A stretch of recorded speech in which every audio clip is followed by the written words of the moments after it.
record na hawak ni Senator Ping, nanguna sa listahan ng may pinakamalaking allocated budget para sa AX distribution ang 2nd District ng Davao City. Magandang araw, naku po, supalpal itong si Ping Lacson kay Vice President Sara.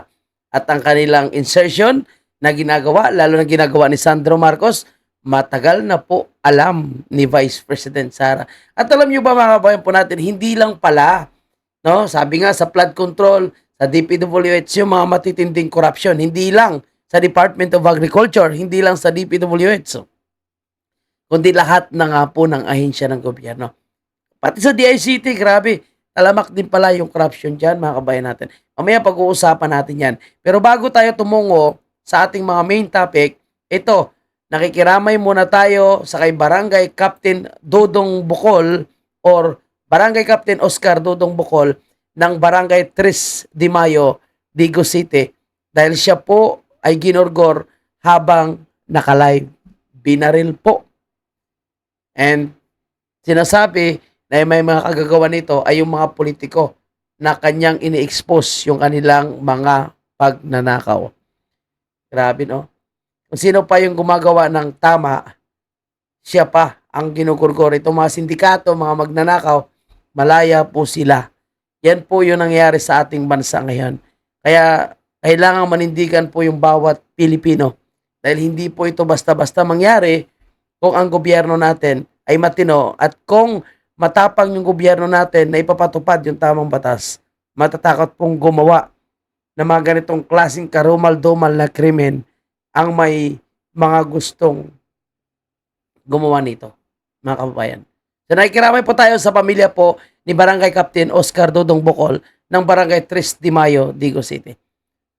Okay, mga kababayan po natin, puntahan po natin itong sinasabi natin na kung paano po sinupalpal ni Vice President Sara itong si Ping Lacson at paano nagkaroon or paano nagagawa ni Sandro Marcos yung kanyang mga billion of insertion na naging source ng kanilang corruption.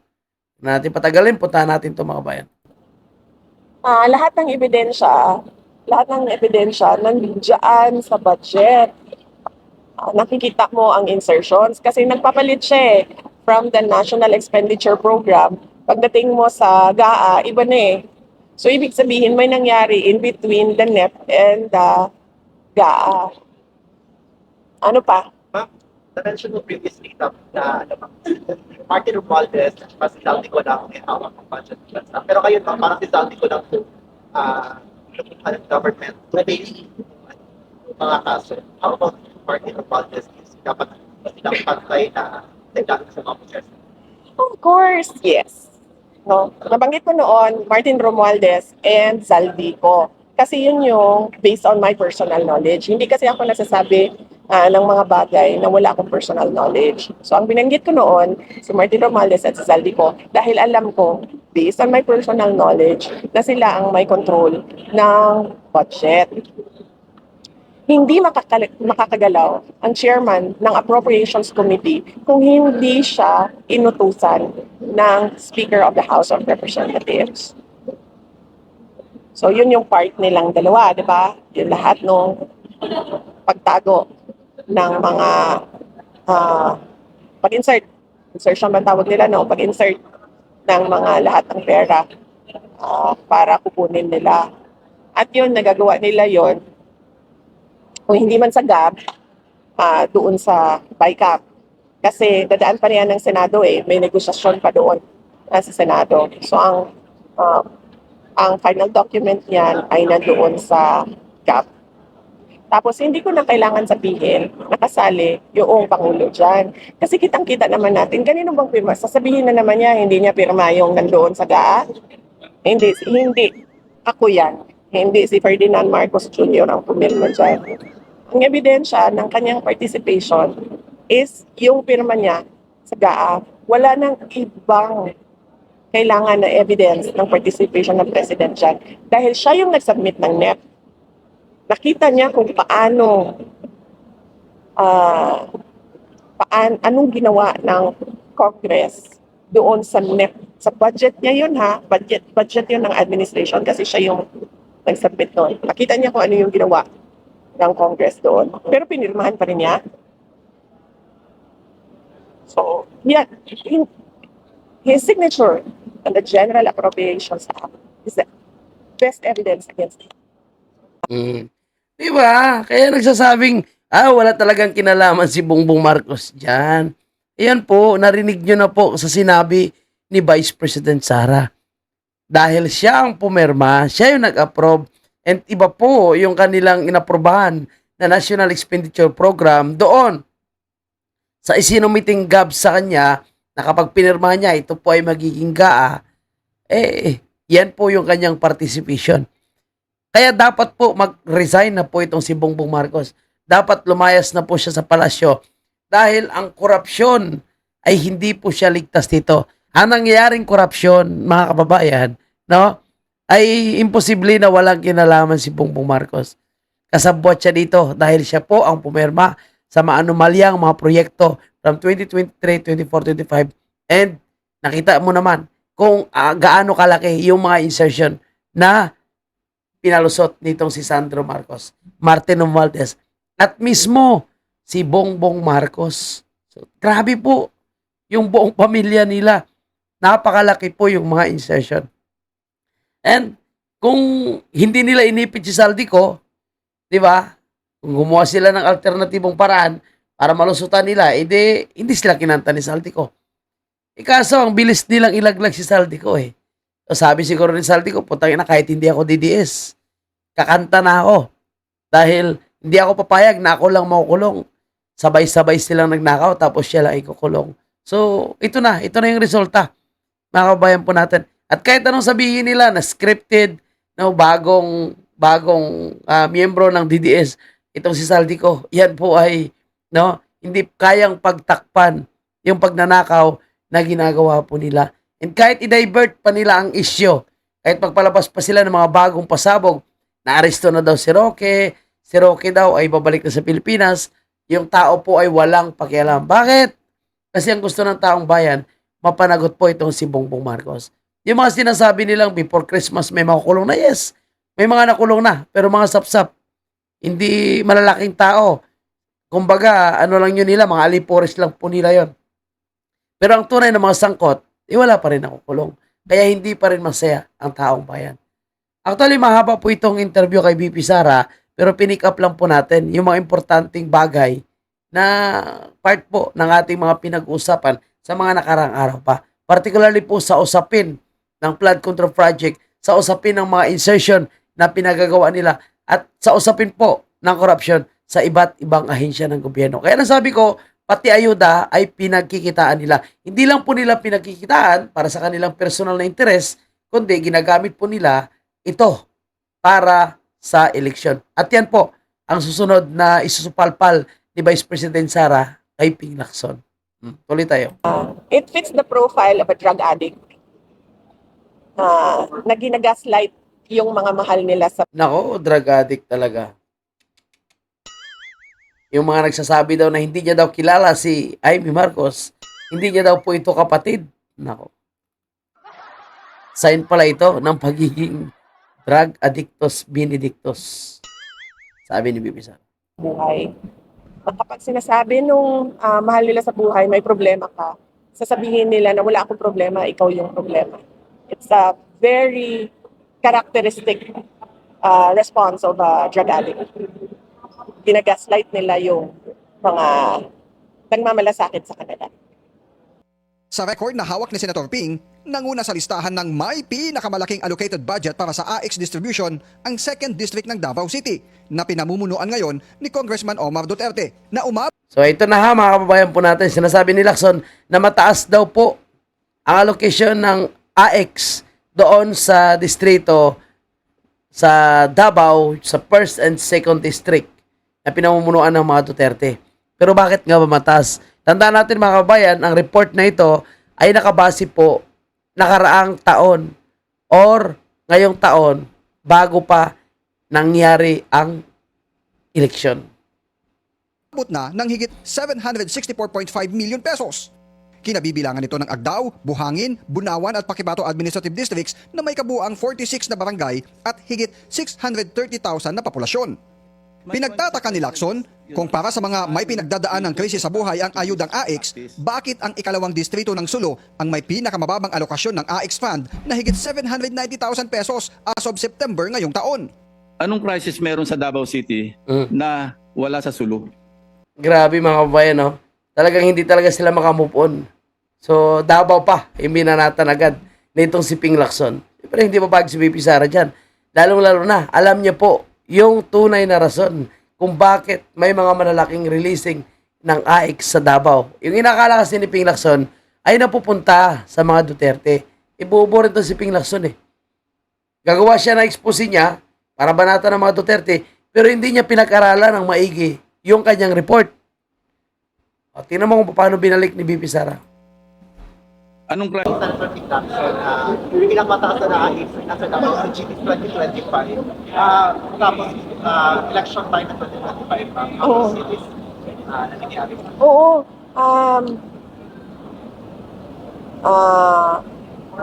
Sorry, grappling ako sa tama na word ha, sandali lang.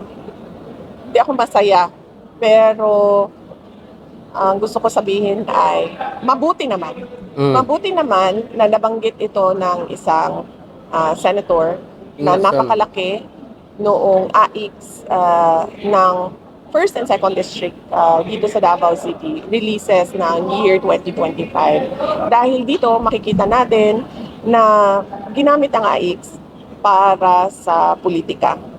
Dahil wala namang ibang explanation ito, kundi lumabas itong mga AX na ito sa opisina ni former Congressman Vincent Garcia na merong kandidato na si former Councilor Javi Campos sa second district na kalaban ng mga Duterte. At sa first district naman, through the PBA party list, kay Congresswoman Migs Nograles na at that time running for Congresswoman of the first district. So, dito makikita natin na ginamit sa politika yung AX, ginamit sa mali yung pera. At sana ay tingnan din nila yung mga iba pang congressional districts ng mga congressman na pumirma sa impeachment. Dahil nabanggit na ito, di ba, na binayaran through the budget ang mga pumirma sa impeachment para binayaran through the budget ang mga members of the House of Representatives para pumirma sa impeachment. So, sana ay wag lang nilang tignan ang Davao City dahil alam naman natin ang sagot dyan. Ginamit nila ang AX to fund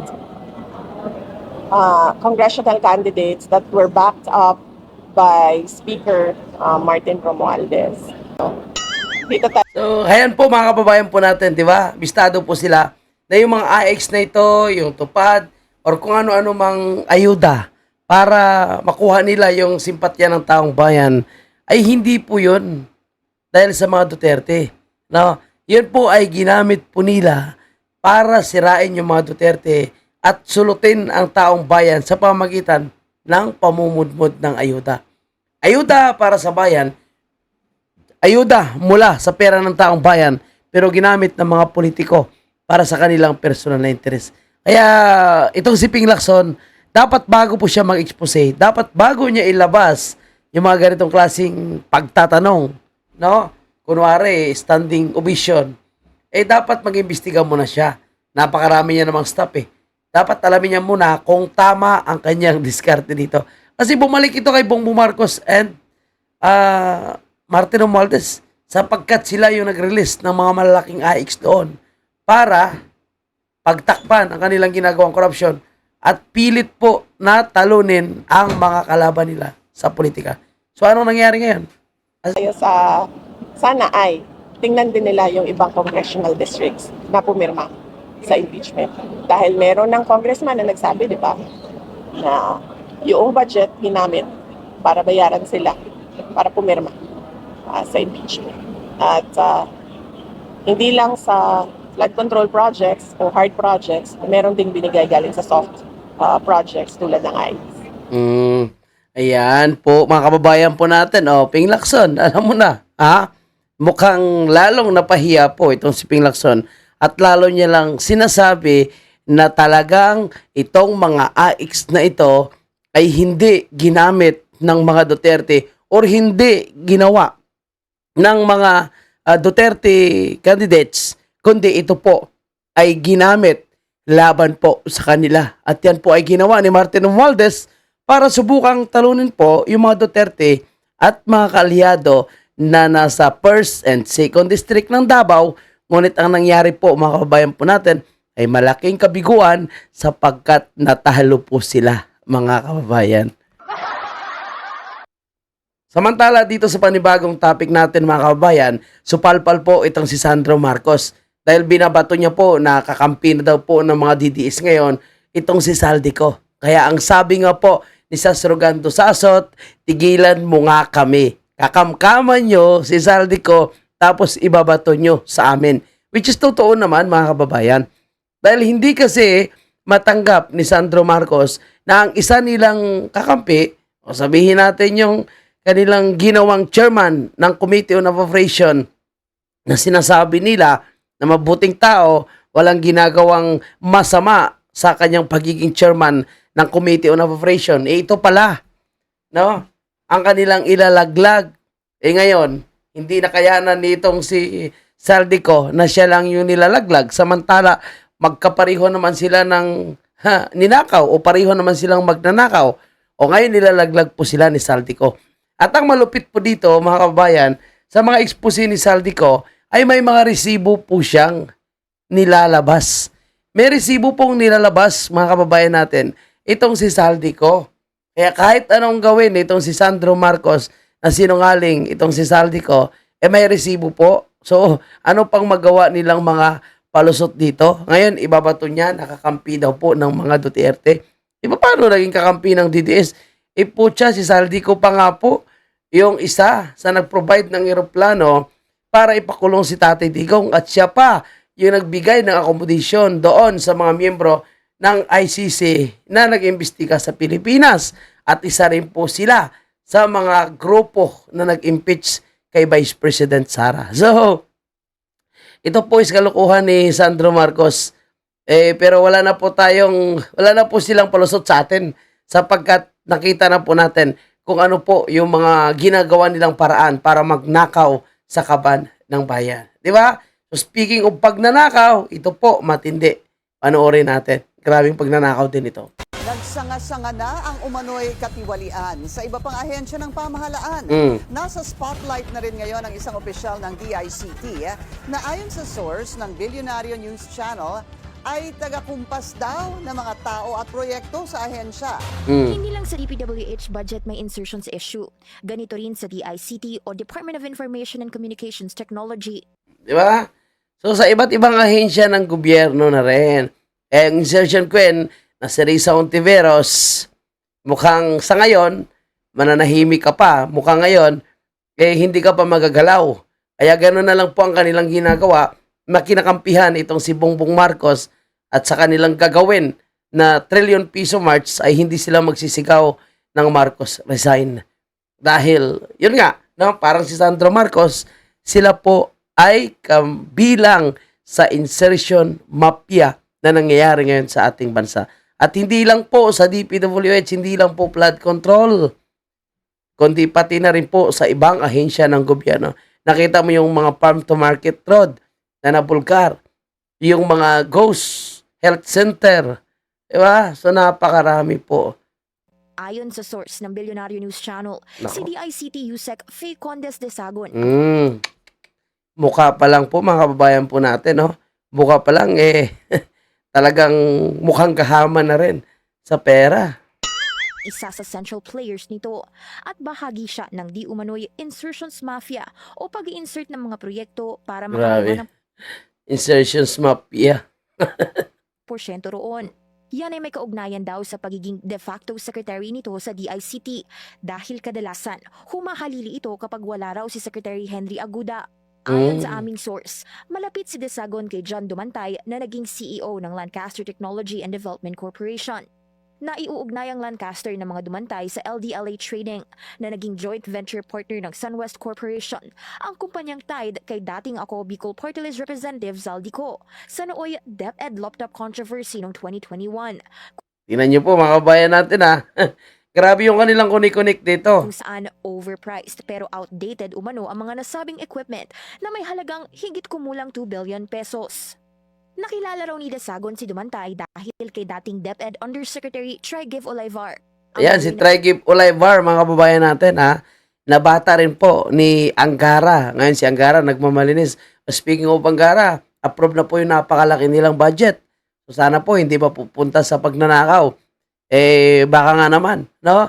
Hindi sawa na po sila diyan sa DPWH dahil nabulgar na yung kanilang pagnanakaw. Baka sa ibang ahensya naman sila magnanakaw. nadadawit sa flood control scandal dahil nagpa-insert daw ito ng mga proyekto sa national budget para di umano'y magka-kickback si Education Secretary Sonny Angara. Oy, shoutout kay Sunny Angara. Grabe, no? Nagmamalinis din po ito, mga kababayan natin. Si Desagon din ay naglobby Inaprubahan ng Senado. Ngayon, mga kababayan natin, ha? Nakita nyo kung ano na po yung sanga-sanga ng korupsyon na nangyayari ngayon sa ating bansa. Napakalupit na po yung mga korupsyon na nangyayari ngayon. Ito, panoorin natin, Deped. Ang proposed 1.44 trillion 2026 budget ng Department of Education. Pinakamataas yan sa kasaysayan ng bansa. Ayon kay Education Secretary Sonny Angara, sa pamagitan nito, bibilis at patitibayin ito ang iba't ibang reforma sa edukasyon. Kabilang sa mga nadagdagan ng alokasyon ng mga pangangailangan sa mga pampublikong paaralan, gaya ng textbook and learning materials at school-based feeding program expansion. Tumaas din ang alokasyon para sa last mile schools program, human resource development, alternative learning system. Okay, mga kababayan po natin, aprobado na po yung napakalaking budget ng Department of Education. Kaduda-duda po mga kababayan po natin, sapagkat itong si Angara ngayon, para sa akin ay kinakailangan din pong mag-resign dahil involved din po siya sa anomalya po ng mga kickback. Itong kanyang tauhan na si Trigib Olivar ay involved din po sa mga korupsyon, mga kababayan natin. So paano tayo magtitiwala na itong napakalaking budget ng Department of Education ay mapupunta sa mga mag-aaral at mapupunta sa tamang mga proyekto ng Department of Education? Kung ang mismong nakaupo din ngayon na sekretary ng Department of Education na si Secretary Angara ay may anomalya din ng corruption. Napilit niya pong dinideny ngayon. Kaya duda ako dito ha, mga kababayan. Dahil kung dinagdagan nila ng budget, ang isang ahensya ng gobyerno, binawasan yung isa, baka dito naman sila planong magnakaw. Dapat re-reviewin. Mayroon bang insertion dyan si Sandro Marcos? Mayroon bang mga bagong insertion dyan? Nakaduda-duda. Tingnan nyo po, no? Imagine mo, yung mga nag-iimbestiga ngayon, sasabihin, gaya nitong ICI, na wala daw pong ebidensyang nagsasabing may sala si Martin Romualdez. Kaya wala talaga mangyayaring justisya dyan. Yung mangyayaring rally na mga magnanakaw, ikulong na yan. Tapos, mismo, binanggit na ni Zaldico yung mali-malitang pera. Pinatunayan na yung delivery na sinasabi ni Master Sergeant Cutesa. Si BP Sara pa ngayon nagsasabi na itong si Martin Romualdez at si Zaldico yung may hawak ng pera. Siya yung pumerma din po sa part ng House of Representatives. Tapos, si Zaldico lang yung may kasalanan. Pwede ba yun si Zaldico lang yung gumagawa ng insertion? At itong mga anomalya sa flood control, si Martin Romualdez ay walang ebidensya. Duda tayo dito, mga kabayan po natin. Kaya walang mangyayaring justisya hanggat si Bongbong Marcos yung nakaupo sa pwesto. Ano lang, sap-sap lang, hanggang Zaldico lang. No, dyan lang. Zaldico lang. Martin Romualdez, Bongbong Marcos, duda ko kung sila po ay mananagot at imbestigahan.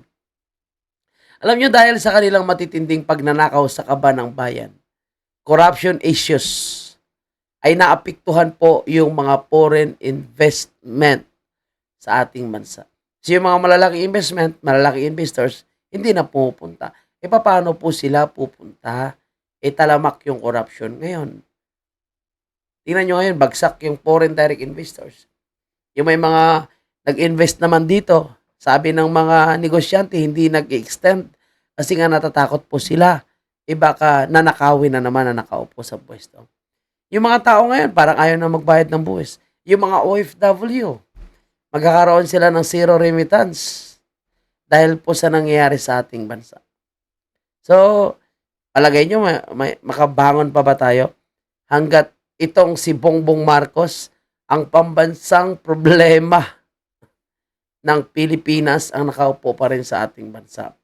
Imagine nyo ha, kung siya ay matino na presidente, palagay nyo, mismo ang kanyang kapatid ay magsasalita na siya ay isang adik. Palagay mo, siya ay ilalaglag ng kanyang kapatid kung siya ay matino. Kung hindi na talamak ang corruption. Kasi nagawa ni Amy Marcos ito dahil sabi niya nga, talamak ng corruption at hindi niya na po kaya nangyayari sa ating bansa. So dapat, yung mga kasundaluhan, pulis natin, kung may mga matitino pa diyang nakaupo sa gobyerno, sila na magsalita. Di ba? Lumabas na po sila. At sabay-sabay pong manawagan na baguhin ang gobyerno, palitan itong nakaupong presidente sapagkat wala pong mangyayari sa ating bansa. Lalo tayong lulubog, mag-trillion piso rally march po sila, tapos protektahan si Bongbong Marcos. Lalong masisira po tayo. Yung mga investors lalong hindi po pupunta dyan. Yung mga investors lalong aatras. Ngayon mga kababayan po natin, aprobado na yung napakalaking budget na naman. More than half trillion ang DPWH, 568 billion ang budget ng DPWH. So malaki pa po yan. No? So palagay nyo, walang korupsyon na mangyayari dito. Diba? So, paano magtitiwala yung taong bayan? Ultimo mga kongresista, involved pa yan.